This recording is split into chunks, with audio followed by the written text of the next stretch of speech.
You're listening to From a Certain Point of Skew, the only Star Wars podcast to have definitive proof that it is, in fact, large amounts of M count that Hemlock seems to be constantly rubbing into his hand. I'm Jason, the Angry Ginger Jedi Guy, broadcasting live from inside a very effed up Wookiee Poo Studios. We're putting shit together, people. So stay with us. Darth Mathias is on the line, and we're going to break down this week's episode of The Bad Batch. What is going on with his hand? I guess I didn't notice it as much until this week, but he's really working his hand over, and it's gloved. The other one is not. And I was trying to figure out exactly what's going on there. I thought for a second, maybe this is like a Bruce Campbell Evil Dead 2 thing. And if he doesn't have the glove on, it just starts like attacking his face. Oh, God, I hope so. Well, it seems like I didn't notice it either. I mean, I guess maybe mildly he was always doing something, but it's like sort of like that villain thing they're always doing, right? I don't know if it's anything more than that, but there was the episode with where he wasn't allergic to the poison or whatever, right? When Crosshair was trying to escape, right? So he's done experiments on himself. So maybe the hand is one of the things, or he's got like the twitch like Cross or something. I don't know. Yeah, it seemed to be real pronounced this time. Like they were always making a point of him doing it. Mm-hmm. Is it getting worse? Maybe I guess. Maybe like the further he's away from Crosshair, the worse it gets. Right. He was eating up. Oh, I know what it is. He's wearing Luke's hand. Oh, there we go. We finally found it. Right. I was gonna say it's either that or shout out to it's Chubb's hand. It's just it's the wooden, Yeah. By the way, last week I totally forgot to wish someone a happy podcast anniversary. 10 years. You know who? 10 years. 10 years. No, I don't. Who? Me. You for 10 years. Congratulations. Thank you. I know that's nothing compared to your long tenure, sir. But couple years. I was looking back at something, and I think it was like February 21st or something like that, somewhere around there, that the first episode of the original podcast I did came out. So yeah, it's been 10 years, which is kind of crazy. Wow, you're a decade in. Are you 15? Or are you 14? Were you 2009? It'll be 16 years this August. 2008. Right? It was 2000. Yeah, it was August 27th or 8th or something like that of 2008. Yeah. Fucking OG. Right.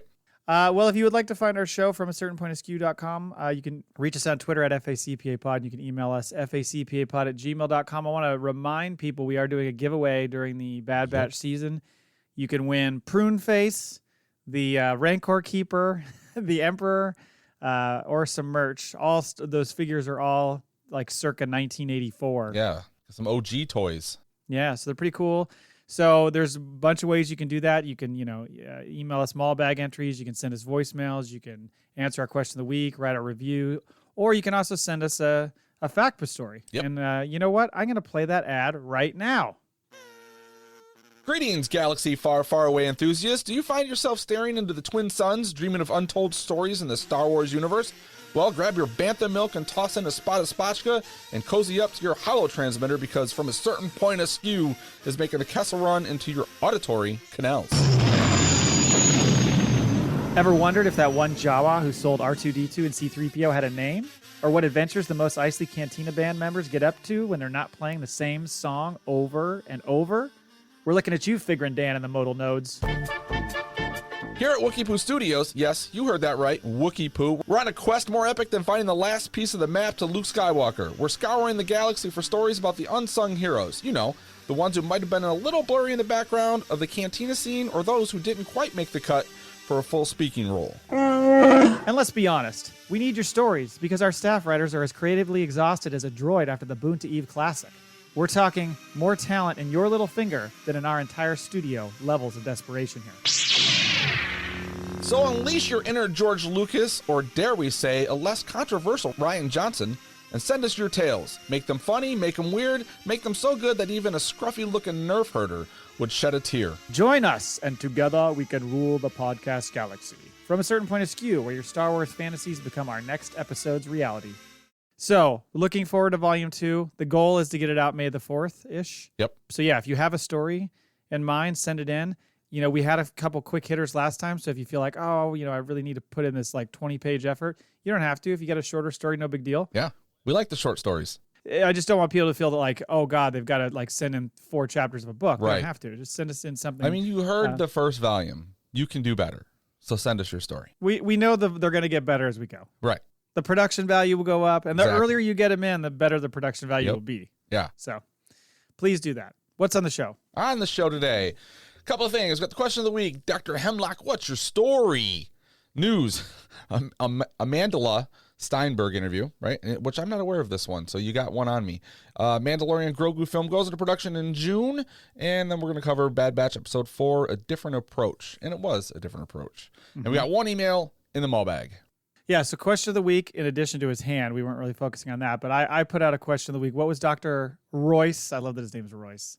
Dr. Royce Hemlock's, because, Star Wars, it's always a little bit off, right? Mm-hmm. It would be like race or something. Yeah. You know what I mean? It's always like one letter off, but they just went with Royce here. What was Dr. Royce Hemlock's childhood like? Did he get along with his parents? Did he abuse animals? Was he homies with Admiral Rampart in school? I still feel like Rampart's going to show up, but somebody was responding on Twitter and said, I can't remember who it was, saying that the actor literally said he wasn't going to be in the season. I was like, oh, well. Yeah, but they all say that. Come on, you can't trust an actor these days. It's true. Trying to throw you off the scent. Right. Nude Gunray, one of my favorite Twitter names, says Hemlock was president of the chess club. Rampart was a jockish, wedgie-pulling athlete. They loathed each other on their first meeting, but ended up prom kings together. How did that come to pass? Oh, I love that. Trooper CT says he may or may not have bullseyed some womp rats in his T-16. Oh, that's where the killer instinct came into play, was when he first started doing that. But he was bullseye. He was dropping turds on him. You're right. It's like brown bags of shit. Next, Max Rebo experience. Royce is what would have happened to Leonard if he wasn't banging Penny. Parents were brilliant but emotionally distant. He's talking about, what's the show called? Big Bang Theory. Big Bang Theory, thank you. Yeah. Parents were brilliant but emotionally distant, and he had to create a hugging machine for any sort of comfort. No friends and was bullied by the jocks. He is continually reminded of this when he sees a clone. I never really watched that show. Okay. So the reference is a little lost to me. Did you watch that show? Yeah. I feel like everybody else did. Trying to think. Was it? Yeah, it was Leonard's mom that was the super smart one, and it was Sheldon. Sheldon's mom was like the church-going one, right? Perhaps. I don't know. I literally have never seen one episode. Oh, okay. No, it's funny. There's funny shit in it, but I can see that. I could see this boy creating a huggy. I bet she still has his hugging machine. Oh. Well, maybe he doesn't. That's why his hands sore all the time. Oh, boy. That could go in a lot of directions. Adelphi Rangers NRSF responds. You're not going to guess who he might have referenced. Oh, yeah. No idea, but I bet his shuttle was destroyed by bitter Asian dude in an X-Wing. Every time. Jedi Hick, which is Wade from Records of the Republic, said definitely performed experiments on his servants. He didn't have any siblings growing up. He's an only child. Okay. Yeah. And mistreated the staff. Yeah, we'll say that. Yeah. Oh, boy. And finally, Roe says Hemlock was forced to eat his broccoli as a kid. His mom took him to get Husky jeans, and the kids at school made fun of him. He thought Husky was a brand. Wait, who are we talking about now? A little too close to home, I think. Yeah, I think so. Thank you, everybody, for sending in your question of the week answers. We'll throw another one out there. Appreciate it. You guys all get entries. Yay. Boom. Look at that. You guys are all winners. That's right. News, couple items. Amandla Stenberg. So as of right now, the plan is that the Acolyte's going to come out on June 5th, at least as far as we know. Right. And which, again, I still think we're going to have to get a trailer soon. I think it could happen next week. I think that's wild of me to say that, but I just have an itchy What feeling. makes you think next week? Because they need lead time before that show comes out. And if it comes out in June, they're going to want to build some buzz of some sort because nobody knows who these people are. Yeah. I know in the past they've kind of done with like newer shows, it's fluctuated between like maybe a couple of months, 3 months, 2 months. Mm-hmm. And a lot of times it's around shows. It's around like, oh, they had a celebration or there was some investor day or something. And there's nothing really of that sort coming up. I don't think I think there's something in April, but I don't think they wait that long. I think we get something in March. I think they're going to maybe April because they Empire just had the whole thing on Star Wars. I can't see like all of the trades and everyone like throwing more Star Wars in print. Not that there's a lot of print anymore, but if the June 5th date is accurate, there's a few other shows. I was reading an article about this. There's a few other shows that are debuting like right after that. So do you want to get ahead of that by like having I yours? agree. They need to start marketing. And you're right, especially because we're going into a different era. Unknown characters. Possibly Yoda is going to be the only Jedi that we're going to actually recognize in this show, right? If we see that, I don't know where this is going to take place. Could be different world or whatever, but then again, that's what we don't know. So you're right. But we talked about this. I think I was mocking it last week, the week before. Like we keep thinking, they need to market things, and for some reason, Disney disagrees. I don't understand it. Yeah. But I just think even if you're going to throw out like a little teaser, just something to get our taste buds going, even if it's like one shot where they don't even say anything, just give us something. Right. I agree. I mean, the vast majority of the general public who are not Star Wars super fans or podcasters have no fucking idea this is coming. Right. So, but Amandla Stenberg was doing an interview recently, and she said a couple of things that were kind of interesting. She's, one, she's like obviously extremely excited, but very nervous because of how huge her role is in the show. Yeah. Amandla, I mean, come on. You shouldn't be nervous about a role in Star Wars. Star Wars fans always treat new female characters really well. Yeah. Very welcoming. Very welcoming.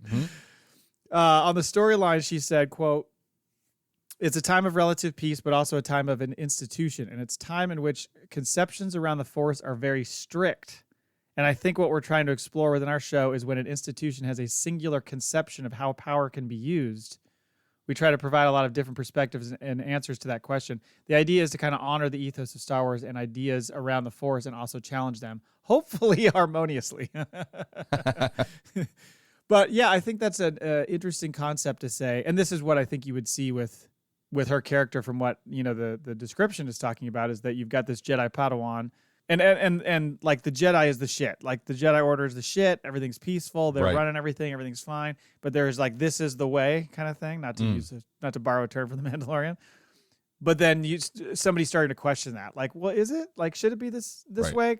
Kind of, I mean, they sort of did that a little bit with Anakin, kind of questioning what the council was doing and all that kind of stuff. So it's going to be like the Henry VIII of the Star Wars universe. There you go. I don't know. I think you could see it as like Qui-Gon always did that too. Kind of question what the Jedi Order was doing. Yeah. And so I think that's where it's going to start. But then obviously it sounds like she's going to go full, more so Anakin style, and go like to the dark side. I just think there's a lot of potential for this show. I'm excited about it. Finally, she was talking about her personal fandom and geekhood, and specifically about Star Wars. And I think she puts this well. She says, quote, "There are so many lessons you can learn from Star Wars, the Star Wars galaxy, so many powerful lessons around power, how it corrupts, how we contend with and accept the dark and light parts of ourselves. It's jam-packed with allegories that I love so much about it is that you can take the one that's the most important to you." Well put, Amandla. I think this is somebody who really, gets the series and understands the Star Wars world. So I think sounds like it. I think she's going to be great. That was it for that. Another prediction. Oh, okay. When does the March Madness start? I can't remember what the schedule is this year. You think that it's going to be not the conference championship week, but the actual tournament weekend, the first weekend? I don't know if the first weekend, but once it gets narrowed down a little bit, some of the big games, I think they'll put, if it's on ABC, because they like to do that synergy shit, right? Like Disney owns ABC. If games are on there, they're going to throw some, or ESPN, they own that too. So I would guess the tournament's going to start around like would it be the week like where the 14th, 15th-ish, or would it be more the following week, the 21st, 22nd? It's going to be one of those 2 weeks. Okay. I'm not sure which. That's my prediction. All right. I like it. Sweet 16. Sweet 16. Okay. Yep. So the other thing was just that there was a report that the Mandalorian Grogu film was going to go into production in June. The production schedules they're throwing around, it's like starting mid-June and wrapping by the middle of October. And it sounds like it's going to all be filmed within the state of California. Yeah. Which kind of makes me a little nervous that they're just going to rely heavily on the volume. Yeah. Not that California doesn't have a lot of different landscapes for you to play with. Right. It just makes me concerned because they've always gone internationally to different places to Pinewood pull Studios and then yeah. Or on location stuff, all the stuff they've done in Tunisia, of course, going way back. Right. But all those other places. So if you're only going to do it in California, it just makes me worry they're going to rely way too much on the volume. I don't know. What do you think? I mean, we've seen the volume used in some films, and some of them use them to an effect that you don't know they've used them. Like, I think they used the volume quite a bit in The Batman. Oh, did they? Okay. Yeah, and there was another movie that I was really surprised when I learned that they had used it for scenes. So, I mean, it can be done where we, like, you know, we kind of been trained to look for it, right? It can be, but, and I hope so. I hope it is. But I think for a film, you do need to do more location stuff. Yeah. Yeah. Get outside, touch grass, right? Right. Come on, Mando. Well, and they said they're getting like this massive tax credit from the state, which Right. is also helping drive that. Mm-hmm. That was it for news. Wow, short weekend news. All right, Bad Batch episode 4, a different approach. So one thing I wanted to mention overall was I really wanted to see Crosshair and Omega, you know, spend more time, just the two of them, to kind of build that relationship. I talked about it last week. Yeah. But that was a pretty nice emotional payoff we got at the end of this episode, I think. It kind of surprised people, I think, that they came together that fast. But also, I think you can see that their relationship has changed so much anyway. You know, like, Crosshair is not just treating her like this worthless human being now. He's really partnering with her. He kind of respects her. Right, and I'm not quite sure where that came from, though. Like, what? Like, he pretty much lets her take the lead. And I'm thinking, I like this episode, and I see, like, we got to get pushing on things. It's the last season, but there should have been an episode where they kind of had that a little bit more of the back and forth. They had it in this one because he wanted to go one way, she wanted to do the other, and then it kind of worked where they had to do both in the end. But he was more willing to be along for the ride from the get-go. Yeah, I think it's twofold. One is clearly they established some stuff on Tantus when she was going down and visiting him all the time. As much as that was a nuisance at times for him, there was some bonding that was being formed there. But also, I think he also has seen how capable she is. I mean, just look at how they escaped. Mm-hmm. He just saw her fucking kick ass and take control of the whole situation. Granted, he was the one who said, you know, put this plan into place, whatever. But I don't know. I think she has come so far from where she was when he was first with the batch, right? That it's a totally different scenario. It feels more like. Not maybe like more so like equals than it was before. It was like this stupid. Yeah, I think so. You're right. Yeah, he does look at her. He recognizes her skill. I think so. I think he respects that more. And I guess not to mention also the reason they had to bring them back together too is you didn't really have a lot for Wrecker and Hunter to do until they get back together. Except for looking. Right. So I didn't think they wanted to keep going around in circles on that front. So to get into the episode, you get the cold open coming in hot. You know, their ship is obviously heavily damaged. Mm-hmm. Shit's not working. They drop out of hyperspace. Kind of, it didn't seem like maybe that was totally planned. Right. They just kind of got dropped out. And so then they crash land on this, I guess the planet's called Lao. You know, they always say it's like the town was called Lao. Right. I don't know if the planet was called Lao. I don't know. I always get confused by that. It's the old joke of Star Wars where there's this huge whole planet, but they always end up in the same spot on the planet. Yeah. Even when it's this tiny little town. So they come in and crash land. Once they shake off the crash, obviously the systems on the ship are just totally shut down. And Crosshair is like, we got to leave this ship because we're on the Empire's radar. They're going to know where we are. So he's like, let's go to this nearby town. And she's talking about like, well, we got to go back for the other. We got to go help. Yes. Yeah. And he's like, he wants nothing to do with that. I think he's just being very much more pragmatic about it than she is. Well, he's the sniper. He's the lone guy. He wants to go, off and hiding on a hill somewhere. Yeah, he's got a survivor's mentality. Yeah, and she's always like, she's like she's going to grow up to be like the PTO mom, She wants she wants to save the world, that is for sure. So meanwhile on Tantus, Hargrove, I wrote down Hargrove, pays a little visit to Nala Se, gripping his hand the whole way, and informs her that he's onto her plan, and he knows what she's up to. And he's Omega's test results came back with a positive M count. She's like, oh, that's just probably a false positive. Yeah. Like she says it right away. Like she had that one ready to go in case that happened. And he said, he's not buying it. So he said, when we get her back, we're going to confirm her blood work, and essentially like. That long neck of yours is heading for the guillotine, like William Wallace style. Yes, he basically tells her, what's he say? Your time here or something is not long for what? How's he word it? I can't remember. It's something along those lines. Mm-hmm. I just started picturing Nala Se on that chopping block going, freedom. She's more like, she's got the collar. She's doing the Rodney Dangerfield. No respect. Yeah. At this point, do you kind of feel like Nala Se might just be like, fuck it, just kill me then? Like, I'm fighting a losing battle here, and I've been doing it for a year. Like, what's she holding on to now, other than the fact that, like, she's been gone a long time before? Maybe, she'll be proven if they can't find her, they have to put her back to work. Like, what's she? I guess. I mean, someone just needs to hand her a rope. She's got a long neck. She's got short rope.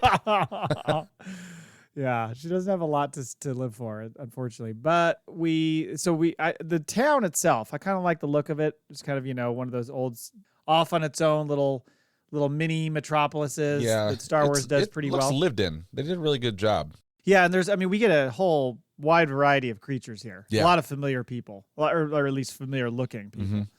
Heavy stormtrooper presence. Yeah. And what's with the gear? Like, you got some troopers just wearing their normal gear, and then you got like dudes with like full jackets on over. Right. You think they're getting made fun of? Like, oh, you wearing the jacket today? They don't know what I'm wearing under this. Soft. They steal some clothes to blend in, and because I was thinking about that, it's the second they got in there, I'm like, you probably shouldn't wear the Mount Tantus outfit. That's going to stand out. Right. Do you think that they've been there long enough, and that's why they've kind of acclimated like the stormtroopers to wearing because they look like they've melded with the townspeople, right? Yeah. So I think that those guys, and that's basically what Crosshair was getting at. Was like, this is a permanent presence here by these guys. They're not here to look for us. This is just what they have, and I mean they're everywhere. Right. It is a heavy police state. You know? This is it's reminding me of like Lothal. Yeah. Right. Kind of like that, or you saw it a bit in Rogue One and some of those worlds. I mean, just like with Jeddah and stuff, it was like that. Anyway, they steal these clothes to try to blend in. I love how he goes, "You're the one who wanted to bring the hound." He is just bitching through this whole episode. He does. It's hilarious. So they decide to head for the spaceport to sneak onto a shuttle. The second they walk up, I'm like, they don't got chain codes. Right. They're fucked. Very Solo-esque. Yeah, very Solo-esque. Absolutely. Like the desk that the person was operating at looked like him walking up to join the Navy. So yeah, no chain codes, and I do love Crosshair's plan though. Yeah, I love how like she goes, "Well, what are we gonna do?" And he's like, "I could kill half of them before they even knew it was going on." He and Anakin would have been homies. Just Holy shit, yeah. Straight to killing right away. Oh my god. I like the way you think. And I like how Omega's like, or maybe we don't kill everybody. So she tries to do a bribe. And they end up saying, 30,000 credits, which is, again, I don't really have a concept of what credits, like how it all equates.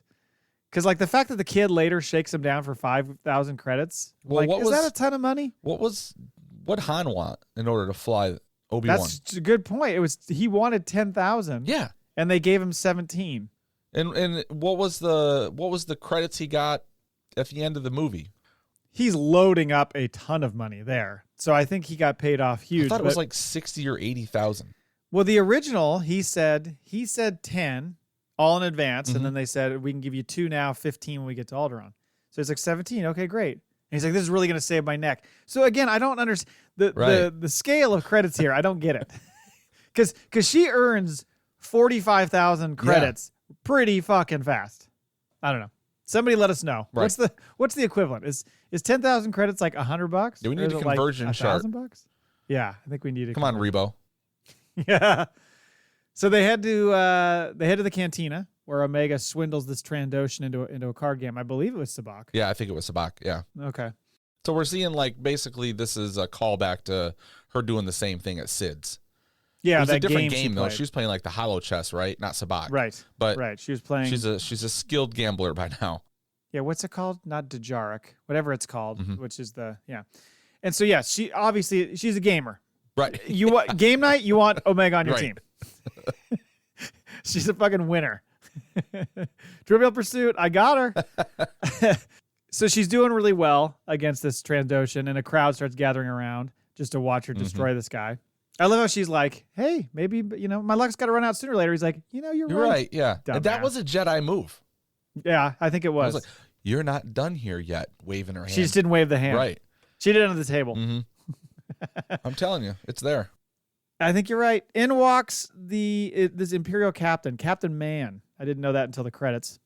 Who is clearly like pulling the local mobster routine. Right. You know, he's like offering protection as long as he's paid. This dude's a shitbag.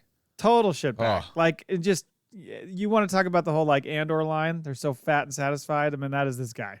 He's got like a body by Burger King too. Oh, totally. Body by Burger King. He's not going to like that new Wendy's rule. No surge prices. He's going to find a way to get credits from them too.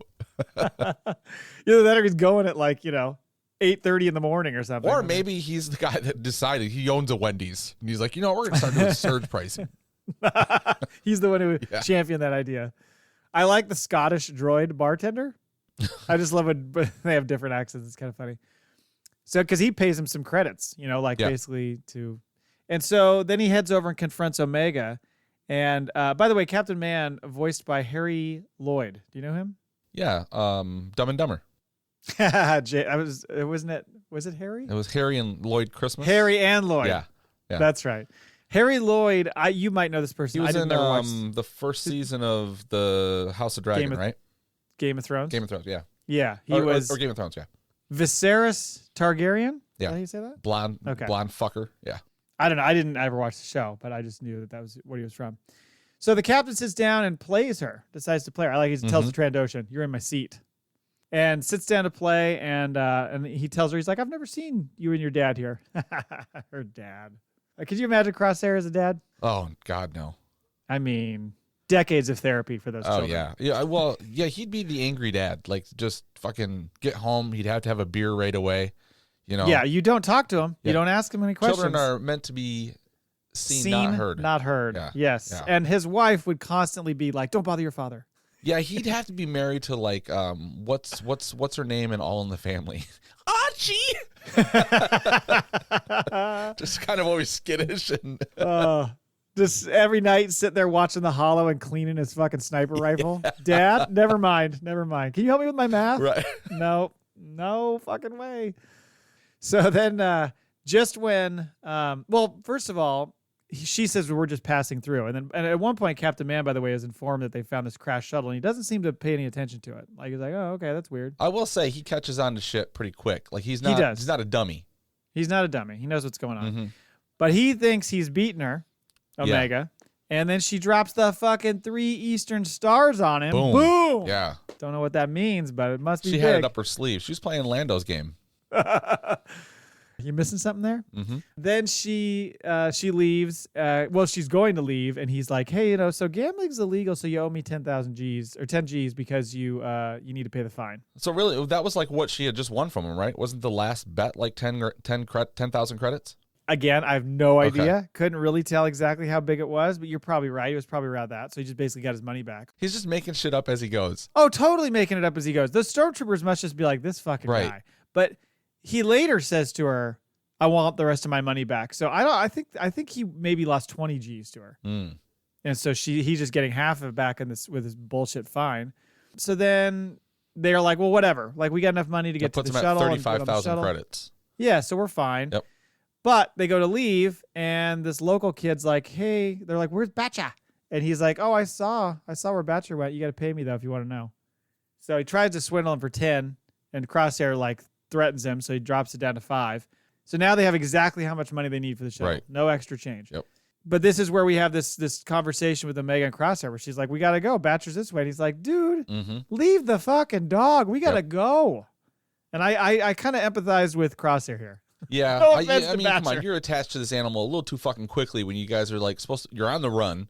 You escaped and you're around the fucking Empire who can just take you right back to get the hell out of here. Yeah. You need to get out. You need to read the room. Unfortunately for Batcher, you probably need to just go. He should have just, love you, kid, but night-night, and just bopped her in the back of the head and fucking dragged her to the shuttle. She'll wake up on the shuttle. Yeah. She'll forgive me later. Yep. But she's like, here, you take the fucking money. Which, by the way, I thought, why didn't she just give him half the money? Then she could have still got out with the other. Right. I mean, she's testing him. Yeah, she's totally testing him. Because he starts to walk away, and then he's thinking, do I want to do it? So we go down to the docks here, the cargo docks. That's where Batcher's supposed to be. And she heads down there, and it's a full-blown, like, exotic animal racket. Right. Now, does this go back to Hargrove, like, wanting to work on animals as well? Oh, you think that's where those animals are going? Possibly. Maybe, but the thing is, there's such a huge amount of them and so much duplication of animals that I think this was just this dude's operation. He was just trying to earn extra scratch for himself. He's just filling up all the bird stores in the galactic, the Outer Rim. Right. So they got to come from somewhere. Exotic animals come from this planet. I mean, how do you think zoos get populated? Yep. Oh. Then Crosshair shows up, and he's like, okay, we'll do it your way. I love the fact that when they climb over the fence, she looks around and sees all these animals in cages. She goes, shouldn't we free the other animals too? I literally snorted laughing about that. Free all of them. Of course. Wants to save them. Her heart is too big, Jeff. Yeah. She's another All in the Family joke. She's the Sally Struthers of the Star Wars universe. Wow. That's amazing. You pulled 2 All in the Family references in the course of 5 minutes. Right. Everybody's like, what's All in the Family? And I'm not even that old. No, I know. Luckily, Crosshair's like, dude. he says the Star Wars equivalent of dude. I came here unwillingly to help you with this one. Let's just get the fucking batch and get out of here. Can't save them all, man. So unfortunately, they're walking right into a trap. His Captain Man has been ahead of the game here. He shows up and says, hey, so your unlicensed animal is that's another fine. He's just making up fines as he goes along. So he wants all their money. And is this where he kind of lets him know about the crash ship and he knows where it's from? Yes. Right. He says, I figured that out. I knew what that was about. And by the way, you could talk to Hemlock about it when he gets here. Which is funny that Hemlock is on this secret fucking mission on Mount Tantus no one knows. And this guy's like, oh yeah, the ship came from there and you can answer to Hemlock. Like, so that makes me think he's tied back, like he's sending animals to him or something. Maybe you're right. Because why else would he have that quick of a connection to him? Right. There's no way the Empire is that efficient that he called the hotline and said, we had the shuttle that crashed. Anybody know anything about this? And like, beep, beep, beep, went out to Hemlock and he's like, that's us. I mean, granted, we know Hemlock's got the feelers out there to try to find them. Right. So that's possible. But that's still, true. I think that's a bit, that happened a bit fast. I mean, all that takes place pretty quickly. So then he said, give me all your money, essentially. And they're surrounded by troopers. And that's when Omega says to Crosshair, okay, we'll do it your way. And he's like, finally, starts unloading his weapon. But they get pinned down. And that's when she finds this terminal and manages to release all the animals. And the whole place just is in total fucking chaos. Right. What a convenient button to have. Right. I saw, what was it? There was some recap video I saw of it. You could see the Orabesh said, open all cages or something on the monitor. Oh. And they're like, why would you have an open all cages option? Well, I guess it would be when they're loading, they could just hit the button and start loading animals. I guess, but like, why would you want them all to open at the same time? That's true. It seems odd. Anyway, regardless. And you think there'd be like a, are you sure you want to? Yes, of course. There should be a confirmation step. Right. Maybe that did come up. We just didn't see it. Omega in all the crossfire boards this cargo ship. They decided, let's just steal this cargo ship.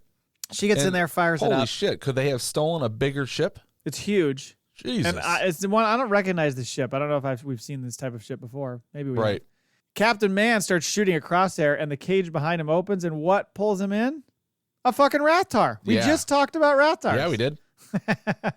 Sure enough. So he's dead. Poor Captain Man. The whole thing's up. The whole operation's gone to shit.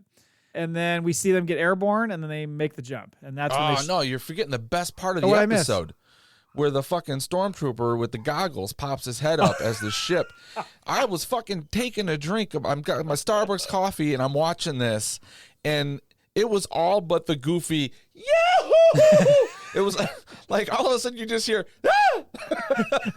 He's staring the engines in the face, and he's like, well, that's not going to go well. Yeah, I don't know what this is going to feel like. Oh, shit, it's fucking blown off screen. And I was like, that is like the next Wilhelm scream. We need to hear this hidden in every episode. Fucking, I laughed so hard. That was funny. I forgot about that. So the next thing they show is Hemlock showing up at the crash site. He's told they were located in town, but they escaped on a cargo ship. And so he's like, track the ship and notify all our operatives. We're going to get bounty hunters next week, aren't we? We are. Yes. And then as they're on their way, and Omega tells Crosshair they're heading to this remote place to meet Hunter and Wrecker. Is this the same place? Didn't they have a meeting? One Rescue of the first on missions Ryloth? with Sid or something, right? Didn't they do like it was that one episode the Bad Batch weren't in. Wasn't right? And but the one scene they were in, they were parked on like some fucking moon with the stars out in the back. They were giving weapons to the Hera's crew. Right. Hera was a little kid. Yep. Yes, I think it looked like that. I couldn't tell for sure because there's 2 planets that are right next to it, and I'm not sure what those planets are. Right. But yeah, somebody tell us. Somebody will. Mm-hmm. Anyway, yes. So she's like, I sent a coded message, and it's funny because I didn't think about this until I rewatched this scene later, after what happens next. But like the look on Crosshair's face, because he says, maybe they aren't alive. Yeah. And she's like, they'll be there. But the look on his face is kind of like, ooh, this is gonna be awkward. Yeah. There's a lot going through his head right now. I don't think he's necessarily in a hurry to meet back up with them. I think he's very much dreading it. Yeah. And she gives that no thought. She doesn't have the emotional intelligence for that yet. She doesn't, which is why she looks so surprised later. Mm-hmm. When she's trying to read them. He's got 2 seasons of shit going through his head. He does. How am I going to say sorry for this? Right. Or does he want to? Right. Yeah, when as they pull in, you see the Marauder. Did you think for a second, is this some sort of fucking trap? Is this something wrong? Is this not actually the Marauder? Okay. Mm-mm. Yeah, they land. She runs down. Wrecker walks out. We get this emotional reunion with her and Wrecker, and also with Hunter. It got a little dusty over here. The animation and the music was really fucking good. The way they kind of worked in a few different themes, like back to back to back. Mm-hmm. Really great scene. And then that's when Hunter's like, so how'd you get away anyway? And she said, well, I had help. And that's when the mood changes. Cue the song. Yeah, his theme song starts playing. He comes down the ramp, and both Wrecker and Hunter just kind of stare at him, like glaring at him, not sure how they are going to respond. I think they just were not ready for this. Yeah. Hey, guys. Remember me? Yeah. Still brothers? Yeah. Remember the whole brotherhood thing? Right. And Omega's looking at both of them, like literally like, oh, right. I guess this might not go as quick as well as I thought it would. I think she was expecting them to all embrace like right away, but she realizes, oh, they got baggage big time here. You think they're going to spend an episode on that, or you think they're just going to like take them back in? It's a good question. I actually had it on here for kind of the what's next. I was thinking like there's going to be some difficult conversations. How much of it is Omega going to have to like referee? I think, especially with Hunter Crosshair, that the vibe between those two is pretty tough. I could see Wrecker getting over it quicker. But so we know that he sent out a signal before, right? Yes. And so like he's already kind of been on their side. So I think that'll warm them up a little bit. And didn't he, instead of like killing them, like come join me and my team, or we can do whatever at one point too? They've done it to each other, right. Like when Kamino was getting ripped to shreds, they were like, come with us because he was kind of fucked. Yes, and he was like, he no. stood there on the podium and he's waited. like, no, I'm going to stay here. Right. I don't need sunblock for this. Right. But then there was another scene where maybe it was earlier in that arc where he's like, like the Empire can take care of us. Like we can do some fucking damage here, guys. Like, Right. So, and he also had that one where he was like, you may have forgotten that we were brothers, but I haven't. Crosshair said that to them. Right. There's that there. They have this long history. The fact, I think, too, that they just lost Tech is going to maybe give them a different perspective on it. Like, we need to get over this and, like, get the family back together kind of thing. Right. Do you think Crosshair knows that Tech is dead? Do you think she told him when he was in his cell? I mean, a lot of people have been asking that question. You would think she would have. I would think that she would say something, yeah. I mean, he has to know. You would think so. But it's never been really made aware of. Like, we don't know that that's the case. Right. And you kind of you'd want to see that on screen. I imagine there's going to be, if anything, he'll say, she had told me, but then there'll be a conversation based off of that information. Like, I mean, the second he walks on board and sees the broken goggles, he's going to be like, oh. Yeah, yeah. So where's the face that goes with these? Right. And he's going to be like, so Echo's probably dead, right? And they're like, no, Echo's still alive. He's like, he is? Yeah. How does that guy survive? One day at a time. Yeah, right. Oh, and by the way, I am 100% sure that Batcher and Wrecker are going to be fucking thick as thieves by the next Oh. episode. Though I mean, he is going to love having that dog around. That dog's, he's just going to be on the floor playing with it. It's going to Yep. be tackling him. Fucking that little Gronk droid's going to get all upset. It's getting no attention. It's going to be over there in the corner wobbling. I love the fact that I finished the Jedi Survivor game, by the way. Okay. And there was a scene where I was going through some spot and there's a Gonk droid hanging from something. Anytime you're within like 10 feet of him, you just hear him going, gonk, gonk, gonk, gonk. Like they just keep saying it. It's so bizarre. Like literally that's how they name the thing. Well, no, he just says gonk all the time. So This that's one, the one on their ship doesn't do that, does he? I think he does, but maybe I've just ever not as consistent. Heard the noise. Okay. All right. Oh God, it's so funny. Just constant like gonk, gonk, gonk, gonk, gonk. So yes, we talked about Hemlock. He's going to send people after her. We would assume the bounty hunters would be included in that. There's going to be wanted posters all over the galaxy. Right. So where do they go? I guess they do go back to what's it Pabu. called? Pabu. And we're assuming, wasn't there some shot of it looking Like blown the up or something Empire in the was trailer? there. So the Empire's going to find him there and track him there. Right. Or at least they go back there long enough to, because what have we seen in the trailer that we haven't seen in the show yet? There's the mission with Wanda Sykes. Where Correct. she saves them, right? Yep. So they're out doing something, and then there's this shot that looks like the Empire's there, and then is there another shot of the Emperor and all of his legion of ships and everything, right? Wasn't there like this big ass shot? I thought we Or was already that the saw one that to a was that the degree one that from we saw at the end of the episode? Yeah, Okay. the third It's been a episode. few weeks since I looked at the trailer, so Yeah, I think so. I mean, there was that shot of where like that alligator looking thing jumps out and tries to attack Hunter, or excuse me, Wrecker. Yep. There's some shots that show them like fighting where like she's got the bow out again. Yes. There was a shot where we saw what looked like the sniper rifle from Crosshair. So there's going to be some of that action. I'm trying to think what else was in the trailer that we haven't seen yet. But what like I'm trying to figure out, like, we can't go back to them doing missions, right? So what are they doing before they go back to Mount Tannis? Well, yeah, right. That's what I was trying to figure out. Is I think the Pabu thing makes a lot of sense. They get back there, the Empire torches the place, and they have to leave. Unfortunately, like the second they show up, the people in Pabu are gonna be like, "Okay, the first time you showed up, we had a goddamn tsunami. Now you show up, and the Empire comes in and blows the whole place up. Right. You guys are bad luck. Yeah. It's not bad batch. It's bad luck batch." I'm just trying to think, like, Do they tell? Maybe they do a thing. I think they, as part of like getting Crosshair back in the mix, they should do some sort of like gang reinitiation, and he has to go murder Sid to get back in with the crew. oh, He'd enjoy it anyway. yeah. Like sure, Like, I want her head like on as the hood ornament to the ship. I agree.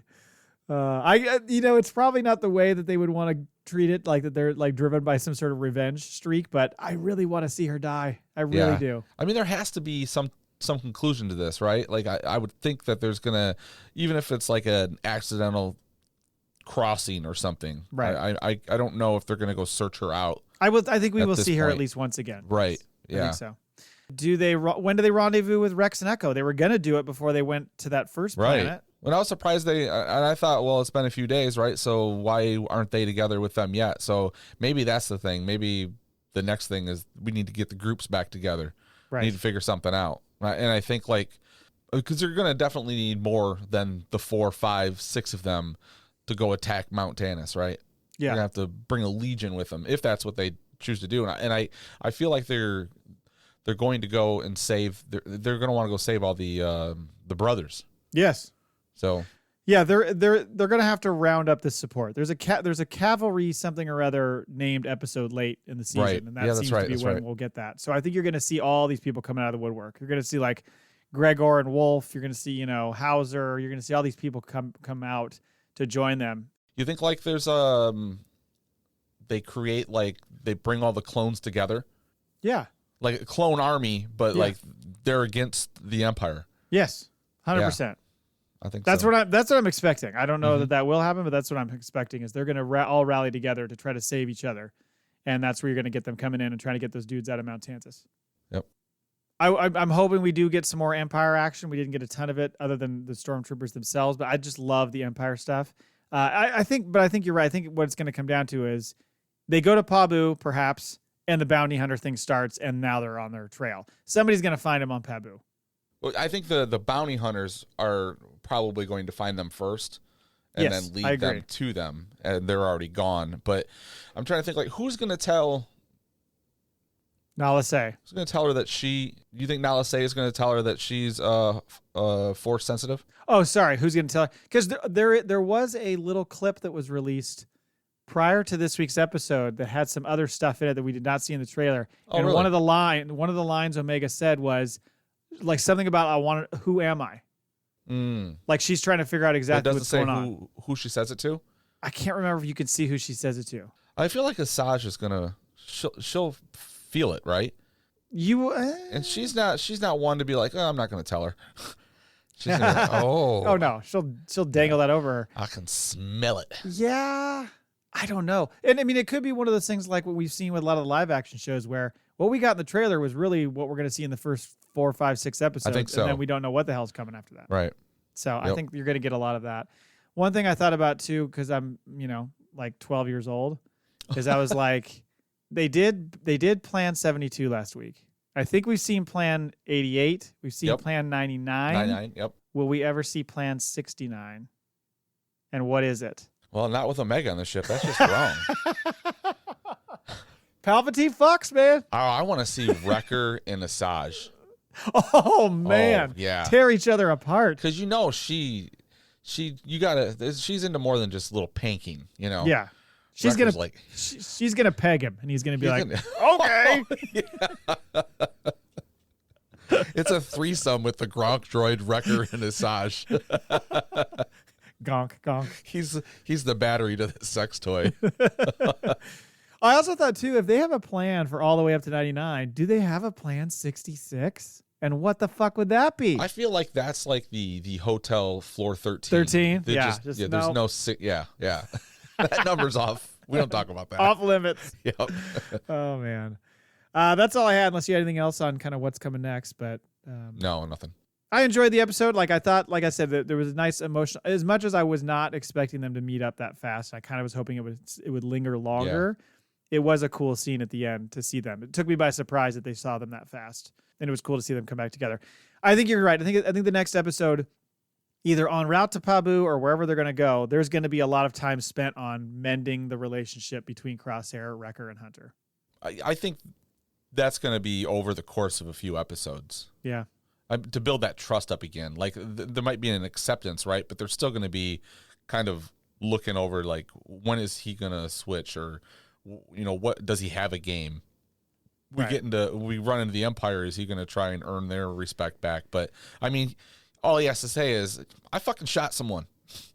Like, yes. I'm no longer like I'm on their chopping block now. Like, I'm in the shit with you guys. Literally shot a lieutenant or whatever he was. He was a prick. Don't get me wrong. I could see him going off and being a bounty hunter though.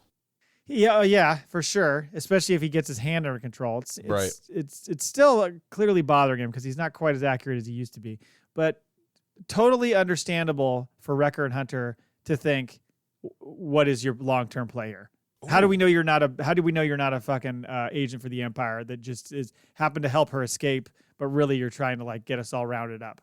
I wonder if part of the being experimented on is they're drugged, and within so many hours, if they're not drugged again, that's what starts to happen. They start to break down and everything, so that's why the hand. Maybe it's going to come to the point where they're going to have to get him either to Mount Tannis or some sub lab somewhere to get him drugged up again. I'm sure there's some stuff they could find on the secondary market that would get him there. Possibly. Just give him some spice, man. Right. Yeah. Spice will even you right out. Hey, man. Hey, man, you want some spice? Well, we will see. Looking forward to next week. Quickly to the Maul Bag. We have one email number 1 from Brian Hour. Greetings, scoundrels. Sitting here in the ISB crypto lab, and I think you are wrong on the donor's blood. Palps is too maniacal to let his blood be used for testing. No, that is too precious and too rare for such an early stage in this project. Now, where could he get some blood that has an M count? Maybe the highest M count ever recorded? Someone born of the Force? Someone who is already hooked up to a series of machines that would make it easy for extraction and also seeks to live forever? Yes, Vader. For if his M count does not go down, it would provide better results when someone with a lower M count is presented for a later phase. But what's the concept there? We talked about this before. Yeah. As far as like whose blood is it? Is it Palp's blood? Is it another Jedi's blood? Is it the dead Jedi youngling's blood? It's a good point. I mean, everything you ever see later on, especially like in the Kenobi series, don't they show it more like kind of close up action on what exactly Anakin's body is going through and what they're doing as far as like fluids and shit going around. So you could easily be yanking his blood all the time. Right, but two things I'm thinking of. Isn't there already been like something said that he's kind of damaged goods now? Anakin, like his blood isn't pure? Right. Well, just because his body is working so hard just to stay alive. Oh, I see. I don't know if that is, but also because I've thought about. Did you think it fucked up his M count that much? I don't know. Because all they're doing right now with that blood is just using it to test other people's blood to see if they would accept it. It's not actually doing anything other than that. But if that's not the case, because I've thought about this too, because I've been trying to think like, has there ever been any stories of Palpatine doing anything with Vader's blood or trying to? Why not? Because we think like at one point was he thinking Anakin could be what he could take over, right? But also like he knows like to go the route of like there can be only two or whatever. He doesn't want Vader to get strong enough to kill him. He certainly doesn't want fucking clones of Vader. Like it seems like as much as he's right, he's so maniacal, but he doesn't. I think that he would be more narcissistic thinking to use his own than Vader's in case like something did happen and there was another one. I guess so. I'm just thinking that he's doing at this phase is testing to see what is available. Yeah. And then at that point he can go, okay, now we're going to use my blood. But otherwise he's using up a lot of his to do that. It's funny you say that too about like wanting to jump into essentially Anakin's body as his long-term plan originally. Mm-hmm. So when he showed up on Mustafar, he's like, no, God damn it. All right, save him. I guess we'll save him, but fuck, that was going to be my body. Now we got to find another like attractive guy for me to jump into. That's what he was. It was really the looks he was going for. Yeah, exactly. All right. Well, thank you, Brian. Thank you, Brian. Good to hear from you, man. It is good to hear from you. That's it. That's the show. You're welcome, fuckers. Oh. Ooh. Thank you for listening. I mean, until next time. Laugh it up, Fuzzball. We have spoken.